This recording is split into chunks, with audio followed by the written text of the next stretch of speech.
ব্যতিক্রমী আলোচনা। যেহেতু এই সময় আমি সেই 2 বছর আগে এই সময় জেলেই ছিলাম, আল্লাহ সুবহানাহু ওয়া তাআলা আমাকেও এই ছেলেদের ত্যাগের কোরবানিকে উসিলা করে বের করেছেন। সেই জন্য আমি মনে করি এই জুলাই বিপ্লব একক কারো কোনো সম্পত্তি নয়।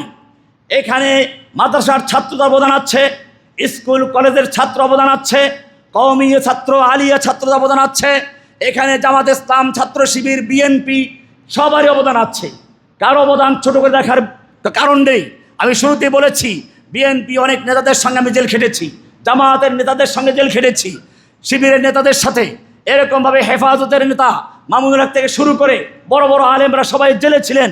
সুতরাং এখানে অবদান আছে সেই কারাবন্দী আলেমদের, এখানে অবদান আছে নির্যাতিত নিপীড়িত সেই মজলুম বন্দীদের, এখানে অবদান আছে সেনাবাহিনী পর্যন্ত যারা সেদিন জালিমের বিরুদ্ধে দাঁড়িয়েছিল। সুতরাং আসুন, যেভাবে সেই জুলাই বিপ্লবে ঐক্যবদ্ধ হয়ে আমরা লড়াই করেছিলাম এক অভিন্ন শত্রুর বিরুদ্ধে, এখন ঐক্যবদ্ধ থাকি, ইনশাআল্লাহ সাহায্য করার মালিককে।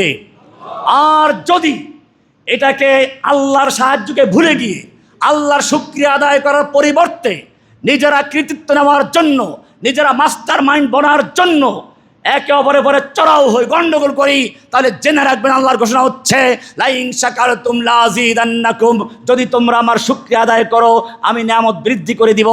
আর যদি অকৃতজ্ঞ হও ওয়াইন কাফারতুম ওয়ালাইন কাফারতুম, আর যদি অকৃতজ্ঞ হও নিজেরা মারামারি করো, ইন্না আযাবি লাশাদীদ, জেনে রাখো আমার শাস্তি বড় কঠিন, আমি ওর চেয়ে বড় জালিমকে তোমাদের বড় চাবি দিতে পারি। আল্লাহ সুবহানাহু ওয়া তাআলা আমাদের সকলকে সঠিক বিষয়গুলো বোঝার তৌফিক দান করেন।